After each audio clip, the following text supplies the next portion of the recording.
Bismillahirrahmanirrahim. Assalamu alaikum grade 8. I am Zainab Fatma and I'll be teaching you science. हम कर रहे थे chapter 4 which is about speeding up. इससे पिछले lecture में हमने कॉन्सेप्ट पढ़ा स्पीड का. आज के लेक्चर में हम डिस्कस करेंगे व्हाट इज एक्सेलरेशन. तो आइए चलते हैं बोर्ड की तरफ. सो स्टूडेंट्स, इससे पिछले लेक्चर में हमने पढ़ा था स्पीड.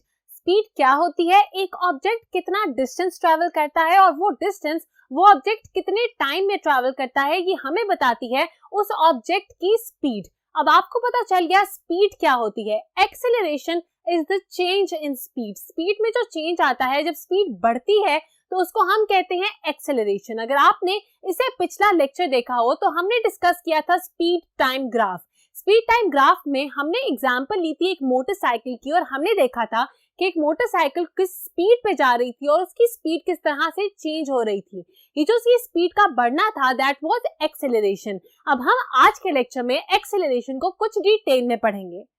आपके सामने मैंने डेफिनेशन लिखी एक्सेलरेशन की, चेंज इन स्पीड पर सेकेंड. इसका मतलब कि एक सेकेंड में ऑब्जेक्ट की स्पीड में जो चेंज आया है that is the acceleration of that object. अब यहाँ पे मैंने एक छोटा सा टेबल बनाया जिसमें मैंने एक एग्जांपल के तौर पे आपके लिए लिखा कि पहले सेकंड में अगर एक ऑब्जेक्ट की स्पीड 2 मीटर पर सेकंड थी, दूसरे ही सेकंड उसकी स्पीड हो जाती है 4 मीटर पर सेकंड और तीसरे सेकंड में जाके उसकी स्पीड मजीद बढ़ जाती है और हो जाती है 6 मीटर पर सेकंड. तो आप ऑब्जर्व करें कि एक सेकंड में चेंज आ रहा है 2 मीटर पर सेकंड का. इसका मतलब कि उसकी एक्सेलरेशन होगी 2. ये जो स्पीड है ये बढ़ रही है, 2 से 4 हो रही है और 4 से 6 हो रही है. पर सेकंड चेंज है 2 का. इसका मतलब that the acceleration will be 2. यहाँ मैंने लिखा speed increases by 2 every second. Her second में 2 मीटर पर सेकंड का चेंज आ रहा है, स्पीड जो है वो बढ़ रही है. Hence the acceleration will be 2 metre per second square. इसका मतलब कि एक्सेलरेशन होगी 2 मीटर पर सेकंड स्क्वायर. अब मीटर पर सेकंड स्क्वायर इसका यूनिट किस तरह से बना, मैं आपको बता दूं कि एक्सेलरेशन का फॉर्मूला क्या है. अगर हमने एक्सेलरेशन को कैलकुलेट करना हो तो हम कहते हैं that we are dividing speed over time. अगर हम स्पीड को, चेंज इन स्पीड को टाइम से डिवाइड करते हैं, मतलब 1 सेकेंड में आपने देखा कि चेंज इन स्पीड जितनी होती है वो हमें बताती है उसकी एक्सेलरेशन. इसका मतलब कि हम स्पीड को जब डिवाइड करते हैं टाइम से तो हमारे पास आती है एक्सेलरेशन. अब आपको याद है कि स्पीड का यूनिट था मीटर पर सेकेंड और टाइम का यूनिट था सेकेंड. ये मिलके हमें दे रही है हमारी एक्सेलरेशन. इसका मतलब कि मीटर और सेकंड प्लस सेकंड मतलब second square, metre per second square होगा हमारा फॉर्मूला फॉर एक्सेलरेशन, जिसको यहां मैंने ए से रिप्रेजेंट किया. मुझे उम्मीद है कि आपको समझ आ गई कि किस तरह से एक्सेलरेशन को कैलकुलेट किया जाता है और उसका unit metre per second square कैसे बना. अब यहाँ पे एक और इंटरेस्टिंग बात है, वो ये कि अगर तो स्पीड में इंक्रीज आ रहा है तो इसको हम कहेंगे एक्सेलरेशन. मतलब स्पीड इंक्रीजेस बाय 2. इसका मतलब that the acceleration will be 2 metre per second square. अगर यहाँ पे इंक्रीज की जगह हमारी ये स्पीड डिक्रीज हो जाए तो हम इसको एक्सेलरेशन नहीं बल्कि कहेंगे डीसेलरेशन. ये फर्क होता है एक्सेलरेशन में और डीसेलरेशन में कि अगर तो एक ऑब्जेक्ट की स्पीड इंक्रीज करती है हर सेकंड में जैसे यहां हो रही है तो वो होगी उसकी एक्सेलरेशन. यूनिट दोनों का सेम है, फॉर्मूला दोनों का सेम है, मगर वर्ड्स डिफरेंट हैं. अगर तो ये स्पीड डिक्रीज कर रही होती, इसी तरह अगर हम ऑपोजिट ले लेते एग्जांपल को कि पहले वो 6 थी, एक सेकंड बाद वो 4 हो गई और 4 के एक सेकंड बाद वो 2 हो गई, तो हम इसको एक्सेलरेशन ना कहते, हम इसको कहते द डीसेलरेशन, जो कि डिक्रीज होना है स्पीड का. दोनों ही होते हैं द चेंजेस इन स्पीड. तो मुझे उम्मीद है कि एक्सेलरेशन और डीसेलरेशन का फर्क आपको पता चल गया. ये पता चल गया कि कैसे हम एक्सेलरेशन को कैलकुलेट करते हैं और उसका यूनिट कैसे बनता है. अब यहाँ पे जो मैंने छोटा सा टेबल बनाया था, अगर हम इस टेबल की वैल्यूज को प्लॉट करें एक स्पीड टाइम ग्राफ में, जो कि हमने इसे पिछले लेक्चर में भी पढ़ा था, तो आपको कॉन्सेप्ट और अच्छे तरीके से समझ आ जाएगा. तो आइए इसको प्लॉट करते हैं ग्राफ में।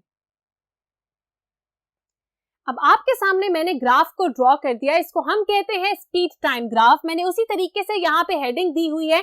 आपको मैंने इससे पिछले लेक्चर में बताया था कि स्पीड टाइम ग्राफ इसको इसीलिए कहा जाता है क्योंकि इसके एक एक्सिस पे मौजूद होती है स्पीड, जो कि मौजूद है हमारे वाई एक्सिस पे, और एक्स एक्सिस पे मौजूद होता है टाइम। तो अगर इसके एक एक्सिस पे स्पीड और दूसरे एक्सिस पे टाइम मौजूद हो तो हम ऐसे ग्राफ को कहते हैं अ स्पीड टाइम ग्राफ। अब आपने देखा पिछले टेबल में देखा कि हमें किस तरह से वैल्यूज गिवन थी। पहले सेकंड में हमारी स्पीड थी 2 मीटर पर सेकंड। इसका मतलब कि 1 और 2 को हम मिला देंगे। This is 2 metre per second speed at 1 second. दूसरे सेकंड में ये इंक्रीज हो गई स्पीड और हो गई 4 मीटर पर सेकंड, तो इसका डॉट लगेगा इधर। उसके बाद तीसरे सेकंड में मजीद हमारी स्पीड इंक्रीज हो गई बाय 2। इसका मतलब that the speed will be 6 metre per second in the third second. और बिल्कुल इसी तरह फोर्थ सेकंड पे हमारी स्पीड होगी 8 मीटर पर सेकंड। और लास्ट में है फिफ्थ सेकंड, जिसमें हमारी स्पीड अब हो गई है 10 मीटर पर सेकंड। तो अगर हम इन डॉट्स को ज्वाइन कर दें बाय अ लाइन,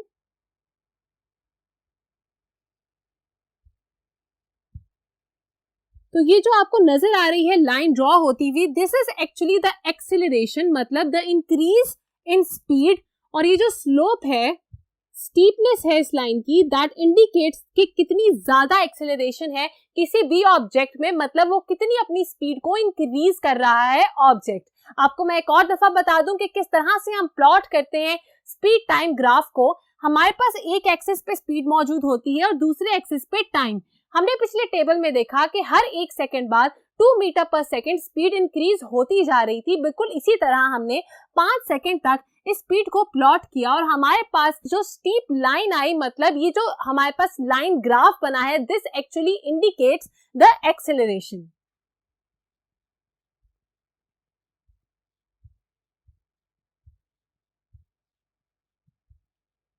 याद रखिएगा कि इससे पिछले लेक्चर में जब हमने स्पीड टाइम ग्राफ को पढ़ा था तो मैंने आपको बताया था that the area under the graph is the distance travelled by the object. अगर आपको आता है question that what does the slope of the speed time graph indicate, तो याद रखिएगा दैट इंडिकेट्स एक्सेलरेशन। अब नीचे मैंने एक एग्जांपल आपके लिए लिखी ताकि हम एक दफा देख लें कि हम किस तरह से एक्सेलरेशन को कैलकुलेट कर सकते हैं। The question is a car takes 4 seconds to reach a speed of 12 metre per second.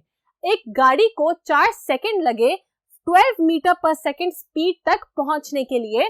Calculate acceleration. इसी तरह के क्वेश्चंस आके एग्जाम्स में आएंगे। अगर हमने एक्सेलरेशन को काउंट करना हो तो हमारे पास फॉर्मूला क्या है? The formula is speed divided by time.